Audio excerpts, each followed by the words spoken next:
Muito boa tarde para você. Quinta-feira, 10 de novembro, RF News no ar. Veja os destaques da edição de hoje. Homem morre eletrocutado durante temporal em São Paulo. Bateu a testa no fio que estava solto. Estragos atingiram também cidades do interior. Pai é sequestrado na frente do filho. A gente precisava um pouquinho mais de segurança, né? Caos na saúde pública, falta estrutura em vários hospitais. Poderia até ocorrer o risco de fechamento de uma unidade como essa. Levantamento mostra que quase metade das vítimas fatais de trânsito tinha feito uso de bebida alcoólica. O senhor fez ingestão de bebida alcoólica? Fiz. E pesquisadoras de Campinas querem aliviar sintomas da menopausa. Muito nervoso. Os detalhes ao vivo no RF News.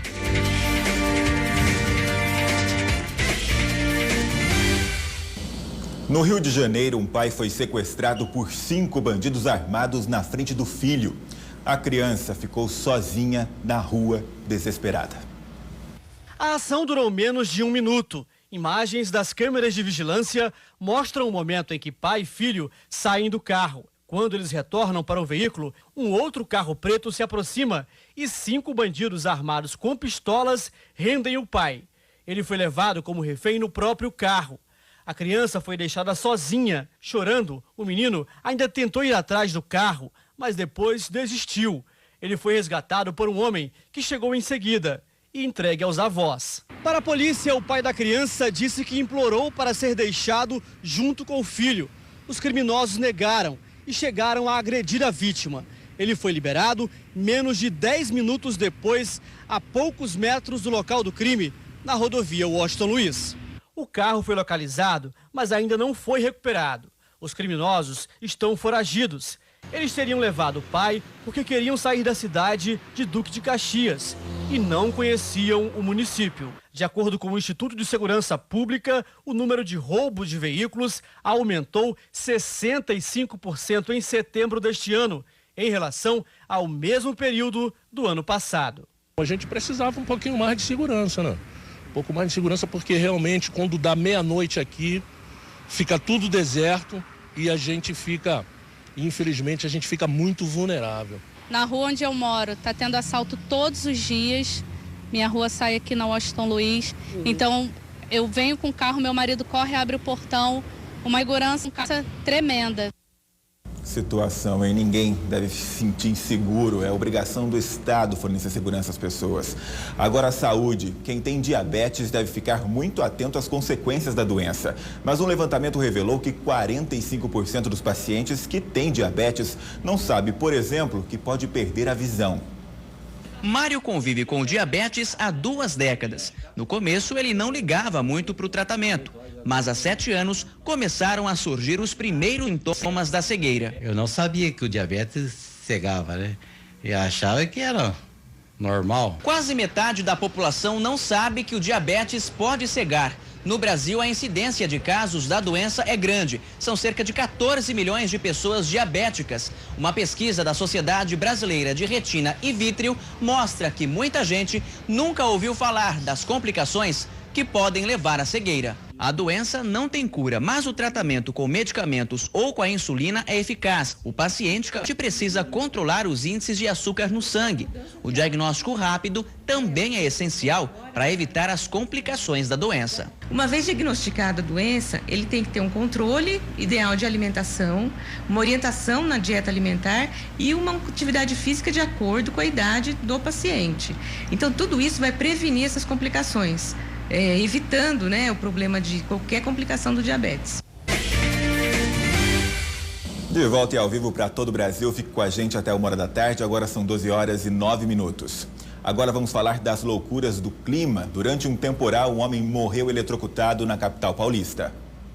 O fio de alta tensão arrebentou durante o temporal. À noite, ainda era possível vê-lo bem perto do teto dos carros estacionados na rua e da calçada. Na hora do acidente, Ricardo Rosa da Costa, de 40 anos, estava neste bar. Ele morreu ao socorrer um homem que passava pela calçada, do outro lado da rua, e recebeu uma descarga elétrica. A vítima que ele salvou foi levada para o hospital por este rapaz. E quando a memória dele foi voltando, eu perguntei o que tinha acontecido, e ele falou que ele tinha acabado de chegar de passar do serviço, Quando chegou no local, o fio caiu, bateu na tela, que é a grade da empresa, e estourou para cima dele. Apesar dos ferimentos, o homem que foi salvo ainda contou como Ricardo também foi atingido pela descarga elétrica logo depois de socorrê-lo. Se tinha uma pessoa arrastando ele, a pessoa arrastou ele e deixou ele no chão. E aí só viu quando essa pessoa foi pegar a carteira dele que tinha ficado no local. Quando a própria pessoa que socorreu ele foi pegar a carteira, o documento dele, foi quando bateu dele no fio que estava solto. Estas imagens mostram a vítima caída. Vejam que o SAMU chegou a mandar uma equipe para o local, mas quando os socorristas chegaram, não havia mais o que ser feito. A descarga foi tão forte que Ricardo morreu na hora. Segundo a polícia, ele tinha 2 filhos, um de 18 e outro de 7 anos. O mais novo morava com o pai. Apesar de ter demonstrado compaixão por alguém que nem conhecia, Ricardo não deveria ter se aproximado da vítima. Em casos de acidentes com fiação elétrica, os especialistas dizem que o melhor a fazer é chamar os bombeiros. No máximo, usar um pedaço de madeira comprido para afastar os fios. Se ela tem um pouco de conhecimento, recomenda-se que ela use um bastão, alguma coisa que é muito difícil numa hora dessa você encontrar, para afastar essa fiação elétrica da vítima, tá? Mas a recomendação de segurança que a gente passa para a população é para não tentar fazer algo, porque ela vai acabar, por falta de conhecimento, se tornando mais uma vítima e normalmente vítima fatal. O bombeiro explica que mesmo sem tocar na pessoa que está sofrendo a descarga elétrica, você também pode ser atingido. Ela está sendo energizada e próximo dela ali acontece o quê? Aquele arco voltaico. Então, se ela se aproximar muito, ela não precisa nem tocar na vítima. Ela já passa a receber a descarga elétrica também. Ok? Que vai ser forte também. Que vai ser forte. Então, a recomendação, por segurança, tá? É acionar o sistema de emergência e não tentar, se você não tem treinamento, não tentar resolver o problema. O temporal que derrubou o fio em Osasco provocou transtornos em várias partes da capital paulista e da Grande São Paulo. O Centro de Gerenciamento de Emergências registrou nos aeroportos de Cumbica, em Guarulhos, e de Congonhas, na Zona Sul, rajadas de vento de 67 km por hora. Em toda a cidade, o último balanço do Corpo de Bombeiros indica que 42 árvores caíram. Esta despencou em um estacionamento dentro do campus da USP, na cidade universitária. Na Estrada Velha de Itapevi, em Barueri, na região metropolitana, esta outra árvore de grande porte tombou sobre a rua. O carro que passava pelo local foi atingido e teve a lataria e os vidros danificados. Em alguns bairros, ruas ficaram alagadas. No Jardim Peri, na Zona Norte, a rua virou um rio e de correnteza. A força da água assustou os moradores, que gravaram o alagamento com o celular. A tempestade também atrapalhou a circulação de trens e até do metrô. Algumas catracas foram desativadas. Estas imagens mostram o saguão da estação Sé lotado. Passageiros não conseguiam ter acesso à área de embarque, onde trens operavam com velocidade reduzida. O metrô informou em nota que o desligamento de algumas catracas é uma medida de segurança para evitar a concentração de passageiros nas plataformas. A situação só voltou ao normal depois das 9 da noite. Loucura, hein? No interior de São Paulo a situação não foi diferente. Coloca as imagens. Parte da cobertura de um prédio de uma empresa foi arrancada com a força do vento em Lácio, distrito de Marília. Em Sorocaba, moradores ficaram sem energia e muitas árvores caíram. Um carro foi atingido, mas ninguém se feriu. Parte do muro do zoológico da cidade desabou com a queda de uma árvore. A forte chuva também atingiu Campinas. Também temos imagens, pode colocar. Vários internautas fizeram imagens e o assunto rendeu nas redes sociais. Com a força dos ventos, pelo menos 5 árvores foram derrubadas. As ocorrências foram no Nova Campinas, Jardim Chapadão, sede da Rede Família, e no Vista Alegre. Segundo informações do CEPAGRE e da Unicamp, os ventos chegaram a 100 km por hora. Também foi registrada a queda de granizo no dique e na região do Parque Prado. O aeroporto de Viracopos ficou fechado por cerca de 40 minutos, mas nenhum voo precisou ser cancelado. E além disso, muitos alagamentos, o que causou problemas no trânsito. De acordo com informações da CPFL, cerca de 100 mil usuários tiveram fornecimento interrompido na região, o que inclui os municípios de Indaiatuba, Sorocaba e Jundiaí.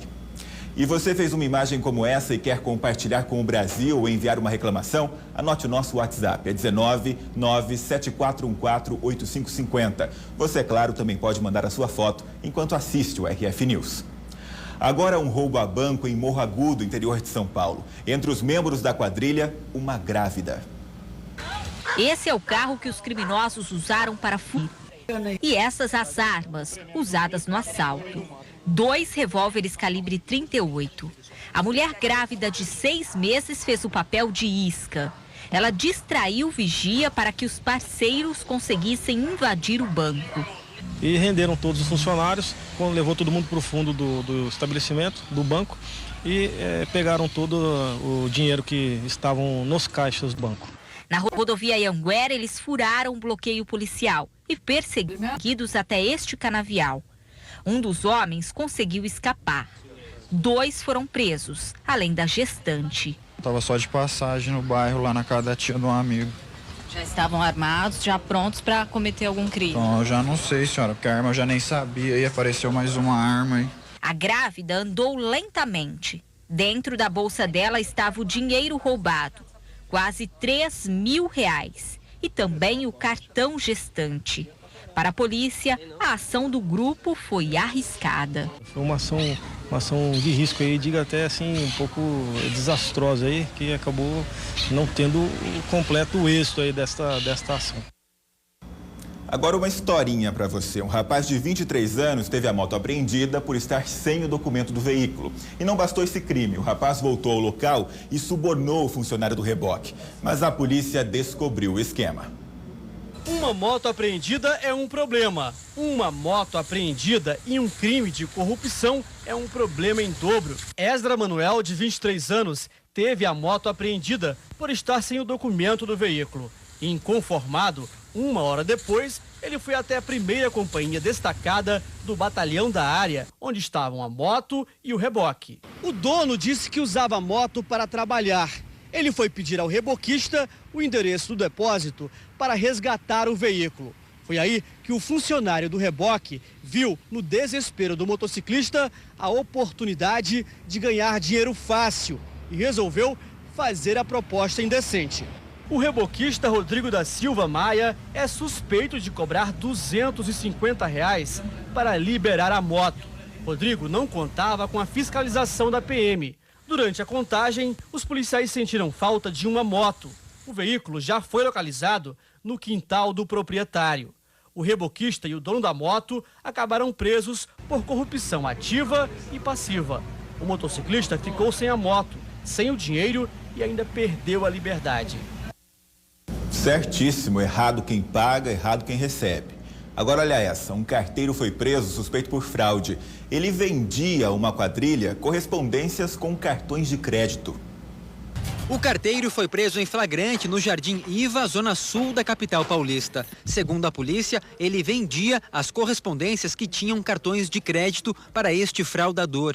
Ele e outro homem que fazia parte do esquema também foram detidos. Policiais desta delegacia chegaram no carteiro após estranharem o grande número de registros de boletins de ocorrências por fraude de cartão de crédito. Durante a investigação, eles passaram a seguir o funcionário dos Correios e desconfiaram quando ele entrou em uma das casas. Lá dentro, o homem foi flagrado separando as correspondências que tinham cartão de crédito. Polícia, o que você está fazendo aí, ó? Este vídeo mostra o momento em que ele foi abordado. Para não levantar suspeitas, o carteiro dizia aos Correios que o dono da correspondência não morava mais no local de destino. Já os fraudadores que compravam os cartões retiravam os chips para ter acesso à conta do cliente. Com eles, foram apreendidos cerca de 100 cartões de créditos e um computador, que será periciado. A polícia também investiga se os bandidos falsificavam documentos, já que com eles foram encontrados vários papéis de impressão de RG e documento de habilitação.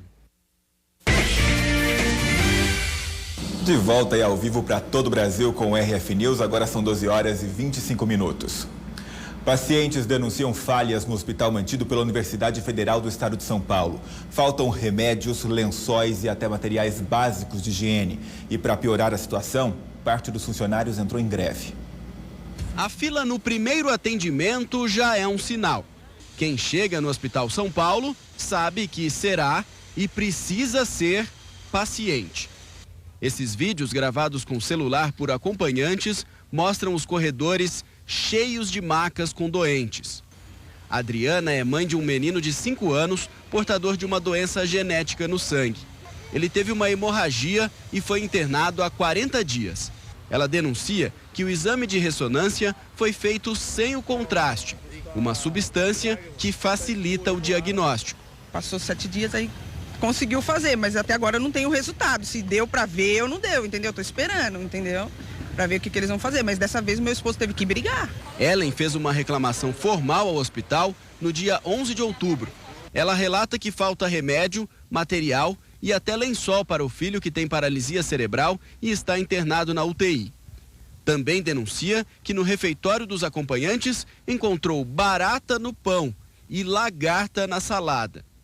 No dia 17, ela recebeu uma resposta de que a situação dos materiais foi normalizada e o estoque abastecido. Mas agora volta a enfrentar os mesmos problemas e mostra as notas fiscais dos remédios que comprou. Seringas, sondas, os remédios que ele toma, praticamente todos são eu que tenho que providenciar, porque o hospital não providencia. Já fizeram pedido de compra, a médica já fez pedido e até agora não foram comprados. Eu tenho que me virar. As mães têm medo que a situação do hospital piore agora que começou uma greve. Nesta semana, parte dos servidores federais cruzou os braços e não há previsão para que eles voltem ao trabalho. Agora com eles em greve, eles estão trabalhando, mas falta muita coisa, né? E se antes já faltava, agora vai piorar. Este funcionário do laboratório aderiu à greve. Ele confirma que falta material no setor, kits até para exames simples, como o de glicemia e o hemograma. O pessoal não está comprando esses kits completos para o laboratório central fazer as análises clínicas. O Hospital Universitário São Paulo é mantido pela Unifesp, a Universidade Federal de São Paulo. Fica na zona sul da capital e atende cerca de 4.500 pessoas por dia. 97% dos pacientes são do SUS. A situação enfrentada por parte deles agora vira revolta e sofrimento. É uma situação muito absurda, muito absurda. Os profissionais têm a boa vontade de querer trabalhar, mas não têm os recursos necessários. E aí como é que você faz diagnóstico de uma criança, como é que você cuida das crianças sem ter as condições básicas? Tá complicado, descaso, complicado. Não pensa no humano, né?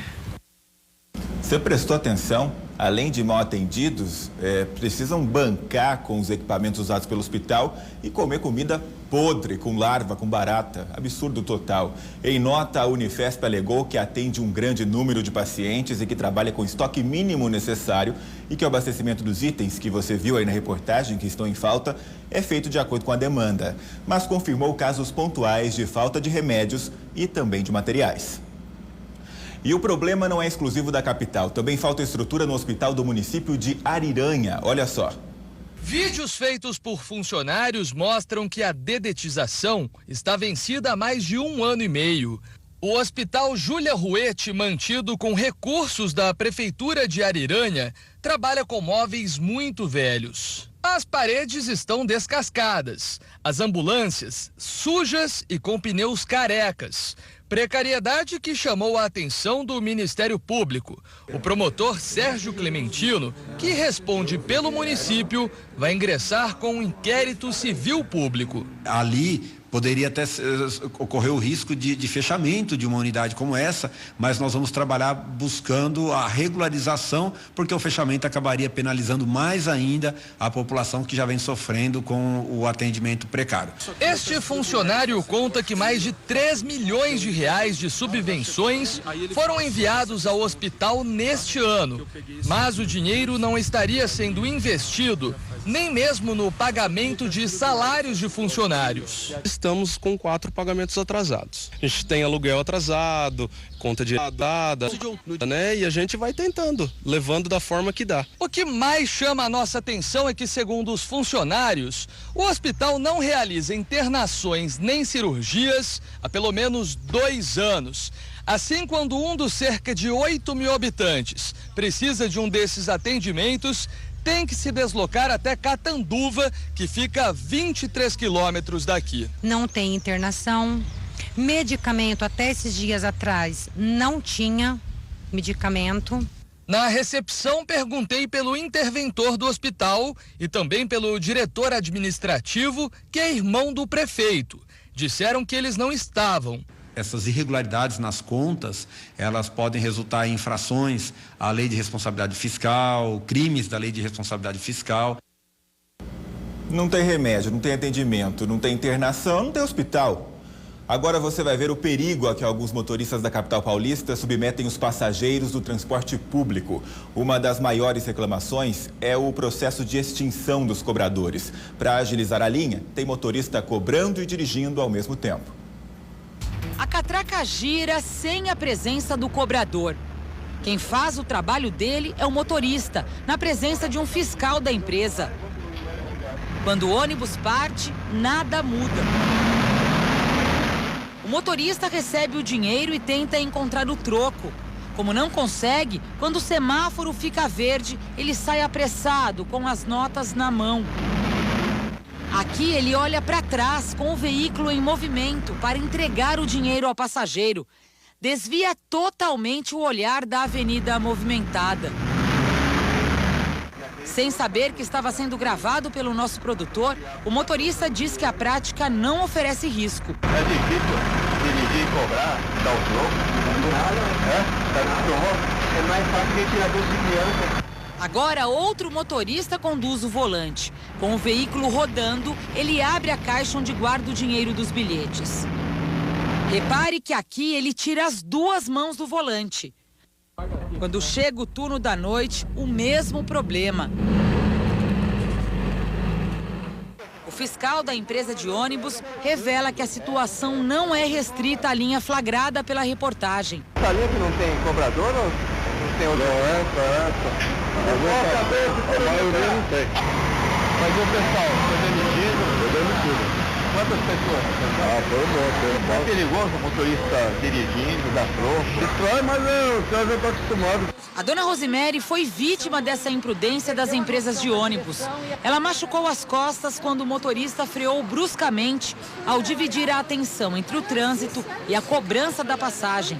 Eu caí, bati a coluna no degrau. Por quê? Porque vai cobrar e toca, aí dá aquela brecada. Eu acho isso errado, sim. O Código Brasileiro de Trânsito exige que o motorista dirija com as duas mãos no volante, exceto, é claro, para trocar de marcha. A regra vale para quem conduz transporte público. O motorista que dirige um carro não pode tirar a mão do volante porque o motorista de ônibus pode. Principalmente no trânsito aqui, que nem São Paulo hoje. Você piscou o olho, tirou a vista da frente, rapidinho acontece um acidente, entendeu? A SP Trans, que gerencia o transporte municipal, informou que não há qualquer previsão da retirada dos cobradores dos ônibus e que vai fiscalizar as linhas. Se for constatada alguma irregularidade, a empresa receberá uma multa no valor de R$ 720. Só que essa situação já vem acontecendo há bastante tempo em toda a capital paulista. O fiscal confirma. Por que não tem? Qual o motivo? O motivo é que daqui a pouco vai terminar os cobradores. Se eles já dirigiam alta velocidade com falta de atenção, agora isso ficou muito pior. Vai fiscalizar para comprovar a irregularidade e depois multar. Se precisar da reportagem, está aqui, as irregularidades estão aí, à mostra. Depois do intervalo, o levantamento revela que metade das vítimas fatais no trânsito fez uso de álcool antes de pegar no volante. Estamos ao vivo, agora são 12 horas e 34 minutos.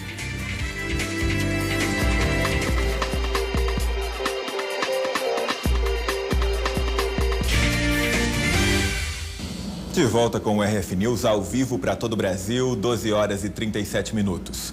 Um dado alarmante, pesquisa da Faculdade de Medicina da USP, revela que quase metade das vítimas fatais de acidentes de trânsito em São Paulo consumiu álcool antes de pegar o volante. Entre os vários motoristas parados na Blitz, um deles se destaca. Bem, o senhor fez injeção de bebida alcoólica? Fiz. O documento do carro está atrasado e eu estou sem habilitação. O policial faz uma vistoria no carro dele e encontra mais uma. Tá liso, tá bem comprometido. Já atendi o TWI aí, já tá bem ruim de rodar, hein? O carro foi apreendido e as multas somaram R$ 6.000. Seu Francisco foi flagrado no teste. Se eu estou errado, eu tenho que pagar pelo meu erro. Sou consciente. Uma pesquisa da Faculdade de Medicina da Universidade de São Paulo, em parceria com a Escola de Saúde Pública da Universidade da Califórnia, nos Estados Unidos, reuniu dados de junho de 2014 a dezembro de 2015 e concluiu que 40% das vítimas fatais de acidentes de trânsito em São Paulo consumiram álcool momentos antes de morrer. A média de alcoolemia, a concentração de álcool no sangue foi em cerca de 1,1 gramas de álcool por litro de sangue. Entre os acidentados no trânsito foi de 1,2. Isso é equivalente mais ou menos a 5 doses padrão de álcool para uma pessoa, né, com níveis corporais médios, né? É quase o dobro, né, do limite permitido por lei aí para uma atuação criminal no trânsito. Em muitos casos, as vítimas dessa mistura de álcool e direção estão fora dos carros. São os pedestres atropelados pelos motoristas bêbados. Isso acontece aqui em São Paulo e em várias outras cidades do país. Um desses casos aconteceu em Franca, no interior paulista. 2 crianças foram atropeladas por um motorista bêbado. Uma delas, de 6 anos, teve traumatismo craniano e ficou 10 dias internada. Em Juiz de Fora, um motorista embriagado bateu em um táxi que capotou. 2 pessoas ficaram feridas. No carro do motorista responsável pelo acidente, os policiais encontraram uma garrafa de cachaça. A pesquisa identificou também que o álcool é a segunda causa de morte violenta, atrás apenas dos homicídios, e que o número de vítimas é maior nos fins de semana e à noite.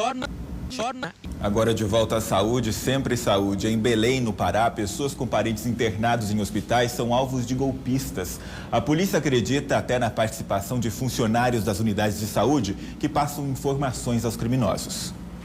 Herdélio foi vítima do golpe enquanto o pai estava internado na UTI deste hospital. Nós tivemos acesso ao áudio da ligação do golpista. Ele se passa por diretor e tenta confirmar o depósito na conta de uma suposta médica. A doutora puxou lá na agência e o que tinha 2.150. Aí ela foi, sacou o dinheiro e liberou os medicamentos. Tá, então tá tudo certo então? Ela foi, já sacou o dinheiro. Eu notei que alguma coisa estava errada, né? E depois o sotaque e a linguagem pouco técnica me levou a acreditar, a ter certeza que eu tinha sido enganado. Quando qualquer tipo de cobrança vir a acontecer, antes de fazer qualquer tipo de pagamento, consulte o seu plano de saúde para saber se a cobrança é correta, se é legal. A polícia investiga os casos e também quer saber se funcionários dos hospitais estariam repassando informações de pacientes aos criminosos. Que tipo de doença ele tem, quais os procedimentos que já foram adotados e quais são os procedimentos que, porventura, podem ser adotados. Mas nós estamos investigando, os hospitais estão colaborando com a investigação. São detalhes importantes, né, minuciosos do paciente. Voltei ao vivo com o RF News para todo o Brasil, agora são 12 horas e 48 minutos. Um ano após o anúncio da emergência pelo vírus da Zika, um teste rápido capaz de diagnosticar o Zika em qualquer ambulatório acaba de ser liberado para a produção pela Anvisa. O resultado sai em 20 minutos. O kit parece simples e muito fácil de ser usado. Com apenas uma gota de sangue, é possível dizer se uma pessoa está ou não com Zika vírus. O resultado sai em apenas 20 minutos. Tanta precisão teria feito diferença na vida de Bianca. Ela começou a passar mal em junho deste ano. Muitos compromissos adiados, né? Porque você começa a tratar como se fosse um resfriado comum e você vai prejudicando, né, o seu quadro clínico. Foram 3 dias até Bianca conseguir confirmar que estava com Zika. De janeiro a setembro deste ano, foram mais de 200 mil casos suspeitos da doença em todo o país. O teste foi desenvolvido pela Fiocruz em parceria com uma empresa norte-americana e já foi aprovado pela Anvisa. Isso significa que ele já pode ser produzido em larga escala e comercializado no Brasil. Mas, por enquanto, não há previsão para o teste chegar no Sistema Único de Saúde. A Fiocruz seria capaz de produzir 40 milhões de testes por ano. Ele pode ser aplicado em qualquer ambiente, o que facilitaria ainda mais o trabalho. Para o próximo verão, o Ministério da Saúde comprou mais de 3 milhões de testes de um outro laboratório Eles devem começar a distribuição ainda este mês. Calores, irritação e falta de sono. Se você é mulher e está no período da menopausa, aliás, sabe bem da menopausa, notícia é que pesquisadoras de Campinas estão em busca de um jeito para aliviar esses sintomas. A Neide tem 51 anos e desde o ano passado, a rotina dela mudou completamente. Os sintomas da menopausa não a deixam em paz. Calor, muito nervoso, tipo, você não dorme à noite, ressecamento, é muito triste, nossa, é uma fadiga que não desejo para ninguém. A situação da Neide está tão complicada que ela já pensou até em tomar uma atitude extrema. A gente acaba até, desculpa eu falar, até se matando, né? Porque eu já pensei já. Antes de conversar com o esposo, depois que eu conversei, agora não. É para ajudar mulheres como a Neide que um grupo de pesquisadoras da Unicamp vai realizar um estudo que tem o principal objetivo de aliviar os sintomas da menopausa. É uma pesquisa que terá uma duração de 4 meses, onde farão parte da pesquisa mulheres com sintomas, que irão receber um grupo a terapia hormonal, o outro grupo, fitomedicamentos derivados da soja para tratar os sintomas e o outro grupo, associação dos medicamentos fitoterápicos da soja associado com medicações probióticas para melhorar o funcionamento intestinal. Lidar com os sintomas da menopausa tem se tornado um grande problema para muitas mulheres. Pesquisas recentes mostram que mais da metade das que moram na região metropolitana de Campinas, que tiveram a última menstruação recentemente, têm sofrido com os sintomas. Uma pesquisa anterior realizada pelo nosso grupo na região metropolitana de Campinas evidenciou que 96% das mulheres que passam pela transição do climatério, ou seja, que passam pela transição da menopausa, sentem algum tipo de sintoma. E essas quase metade, os sintomas são tão importantes que levam a mulher a procurar um serviço médico para tratamento. A pesquisa vai ser promovida pelo Departamento de Ginecologia da Unicamp em parceria com a Faculdade de Engenharia de Alimentos.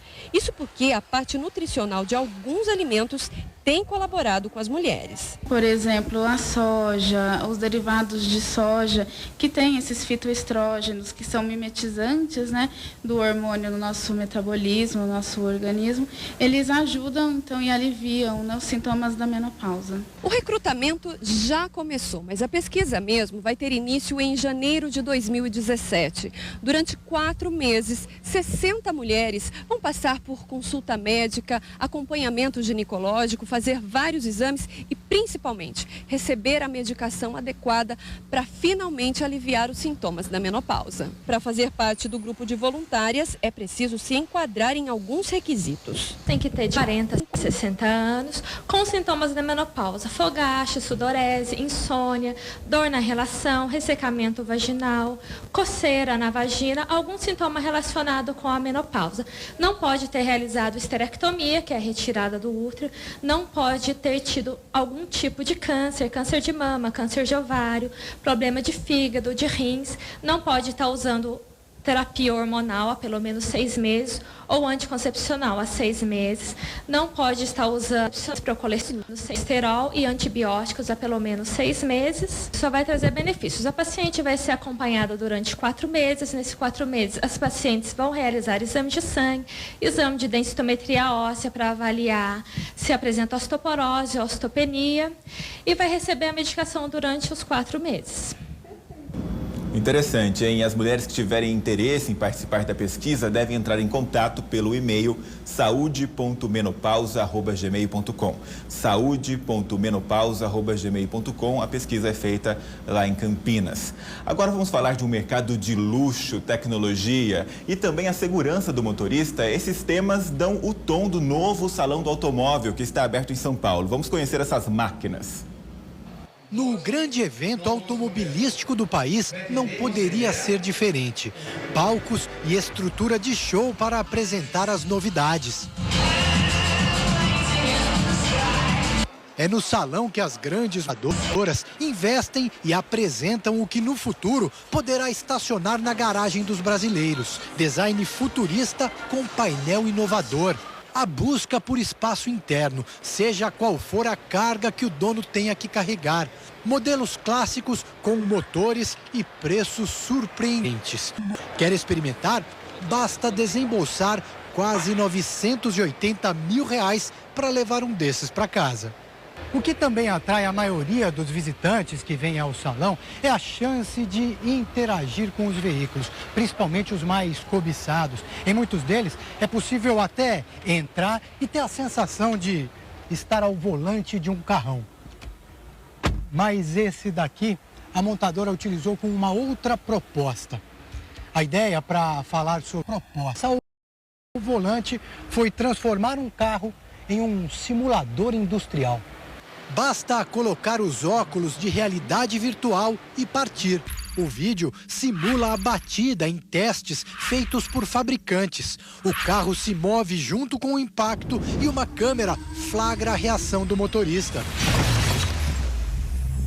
Nós nos esforçamos por entregar em todos os veículos que produzimos a melhor segurança disponível no mercado, sobretudo em termos de estrutural dos veículos em caso de colisão.